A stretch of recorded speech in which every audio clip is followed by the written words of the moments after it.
Welcome to a light inspiration.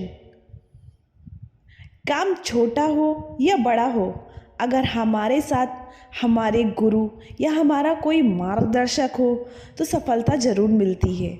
गुरु अपने अनुभव से हमें सभी बाधाओं को पार करने के रास्ते बताते हैं और हमें ये सलाह देते हैं कि जिनका पालन करके आप बहुत बड़े लक्ष्य पूरे कर सकते हैं। ये बात भक्त ध्रुव की कथा से हम समझ सकते हैं। पुराने समय में एक राजा थे, उत्तानपाद।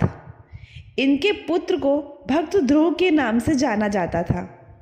राजा की दो रानियां थीं, एक सुनीति थी और दूसरी सुरुचि। ध्रुव की माता सुनीति थी। जब ध्रुव 5 साल का था तब एक दिन उसकी सौतेली माँ सुरुचि ने उससे कहा, अगर तुम अपने पिता की गोद में बैठना चाहते हो तो या तो मेरी कोख से जन्म लो या फिर भगवान को प्राप्त करके बताओ। ध्रुव 5 साल का था लेकिन बहुत बुद्धिमान था। उसने यह तय किया कि अब मैं परमात्मा को ही प्राप्त करूंगा। ऐसा सोच विचार कर बालक ध्रुव जंगल की ओर चल दिए। छोटा सा बच्चा अब ये सोचने लगा कि भगवान को प्राप्त करने के लिए मैं ऐसा क्या करूं। उस समय नारद मुनि जंगल से गुजर रहे थे। नारद मुनि ने देखा कि एक छोटा सा बच्चा जंगल में अकेला भटक रहा है। वो बालक के पास पहुँचे।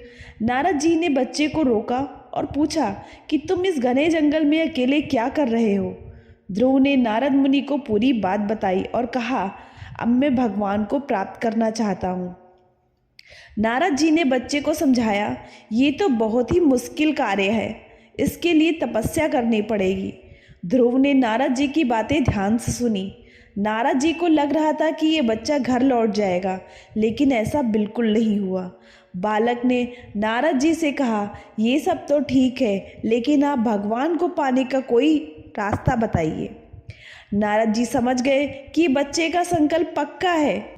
उन्होंने ध्रुव को ओम नमो भगवती वासुदेवाय मंत्र बताया और कहा, इसका आप जप करो। नारद जी के मार्गदर्शन के बाद ध्रुव ने भक्ति शुरू कर दी और मंत्र जप करने लगा। कुछ ही समय में बालक ध्रुव की भक्ति से भगवान विष्णु प्रसन्न हो गए और उसके सामने प्रकट हुए। इससे हमें यह सीख मिलती है, हम गुरु और मार्गदर्शन का महत्व समझ सकते हैं। अगर हमारे साथ हमारे गुरु हैं तो हमारी सभी बाधाएं, सभी परेशानियां दूर हो सकती हैं। हम सफलता हासिल कर सकते हैं। इसीलिए किसी योग्य व्यक्ति को ही अपना गुरु बनाना चाहिए। धन्यवाद।